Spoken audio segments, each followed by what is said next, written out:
कांग्रेस के राष्ट्रीय महासचिव एवं राजस्थान से राज्यसभा सांसद रणदीप सिंह सुरजेवाला ने चुनाव आयोग को सरकारी पिट्ठू कहकर संबोधित किया है। उनका कहना है कि देश में निष्पक्ष चुनाव करवाने वाला चुनाव आयोग सरकारी पिट्ठू बन जाए तो इस देश में प्रजातंत्र अपने आप खतरे में आ जाएगा। सुरजेवाला बहादुरगढ़ में एक निजी अस्पताल का उद्घाटन करने पहुंचे थे। यहां उन्होंने पत्रकारों से बातचीत करते हुए आरएसएस और भाजपा पर भी जमकर निशाना साधा।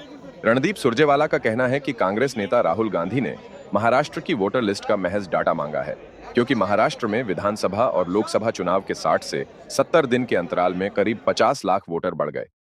रोजाना 1 लाख लोगों का वोटर बनना वोटर लिस्ट पर सवाल खड़े करता है। उन्होंने बताया कि उन्होंने स्वयं दिल्ली में इसके खिलाफ केस दर्ज करवाया है और कोर्ट के आदेशों के बावजूद भी महाराष्ट्र सीओ ने उन्हें वोटर लिस्ट अब तक उपलब्ध नहीं करवाई है। सुरजेवाला ने आरएसएस पर भी जमकर निशाना साधा और कहा कि आरएसएस ने आजादी की जंग में हिस्सा नहीं लिया। जंग आजादी में आरएसएस अंग्रेजों के साथ थी। सुरजेवाला ने यूनाइटेड नेशन सिक्योरिटी काउंसिल द्वारा पाकिस्तान को एंटी टेररिज्म कमेटी का वाइस चेयरमैन बनाए जाने पर भी निंदा की है। सुरजेवाला का कहना है कि प्रधानमंत्री नरेंद्र मोदी को इसके खिलाफ आवाज उठानी चाहिए। देखिए, चुनाव आयोग जो है उसको पिट्ठू नहीं बनना चाहिए। मुझे मालूम है मैं किस शब्द का इस्तेमाल, दुर्भाग्य से चुनाव आयोग सरकारी पिट्ठू बन गया। और जब निष्पक्ष चुनाव करवाने वाला चुनाव आयोग सरकारी पिट्ठू बन जाए तो इस देश में प्रजातंत्र अपने आप खतरे में चला जाएगा।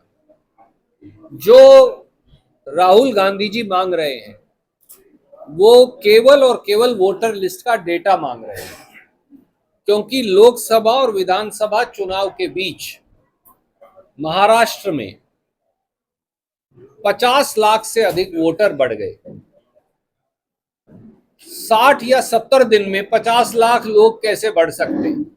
1 लाख लोग थोड़ी पैदा हो गए हर रोज, या 1 लाख लोग जो थोड़ी 18 साल के हो गए। तो ये कैसे हुआ? और कांग्रेस पार्टी की ओर से दिल्ली हाई कोर्ट में मैंने बाकायदा मुकदमा दायर किया। इलेक्शन कमीशन को हिदायत दी गई कि वोटर लिस्ट दें। उसके बाद जब ये हिदायत दी गई,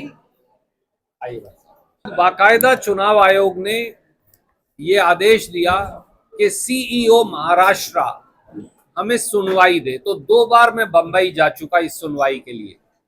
उसके बाद भी आज तक चुनाव आयोग ने कोई लिस्ट नहीं दी। तो इसका मतलब उनकी दाढ़ी में तिनका नहीं, पूरी की पूरी दाल जो है उसी में गड़बड़ है।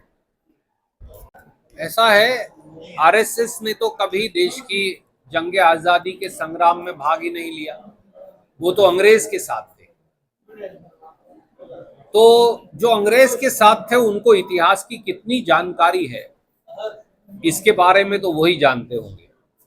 मैं सिर्फ ये कहता हूं कि इस देश के करोड़ों लोगों ने जहां स्वतंत्रता संग्राम में योगदान दिया, उनके मुखिया महात्मा गांधी थे। मुझे मालूम है कि आरएसएस को महात्मा गांधी से नफरत है। मुझे मालूम है कि नथुराम गोडसे उनके वो उपासक हैं। इस देश में भी गोडसे बनाम गांधी की विचारधारा की लड़ाई चल रही है। एक तरफ गांधी की विचारधारा है जिसने भारत को बनाया, दूसरी तरफ गोडसे की विचारधारा है जो जात और धर्म के आधार पर, क्षेत्रवाद के आधार पर पूरे देश को बांटना चाहते हैं। जो सबसे ज्यादा उग्रवाद फैला रहे हैं, जिनके खिलाफ हमारी सेनाएं पराक्रम और शौर्य दिखाकर ऑपरेशन सिंदूर कर रहे हैं, उनको ही टेररिज्म काउंटर टेररिज्म कमेटी का वाइस चेयरमैन, वो भी यूनाइटेड नेशन जैसी सिक्योरिटी काउंसिल जैसी बॉडी बना रही है। तो फिर यूनाइटेड नेशंस में भारत इस बात का पुरजोर विरोध क्यों नहीं कर रहा? क्योंकि पाकिस्तान तो असली में टेररिज्म का, उग्रवाद का पोषक मुल्क है और हमने ये बार बार बात साबित की है। परंतु एक तरफ वो हाफिज सईद को पालते हैं, मौलाना मसूद अजहर को पालते हैं, राउफ जैसे उग्रवादी को पालते हैं, उसको सरकारी सुविधाएं देते हैं, उनके हमने जो सारा हेड ऑफिस गिराया है उसकी एवज में पैसा करोड़ों रुपया इकट्ठा करने की बात करते हैं। पाकिस्तान की सरकार उनको 30-30 करोड़ उग्रवादियों को मुआवजा देने की बात करती है, और दुनिया में जो यूनाइटेड नेशन है सिक्योरिटी काउंसिल, वो उन्हें काउंटर टेररिज्म का उपाध्यक्ष बनाती है, और हमारी सरकार चुप बैठी है।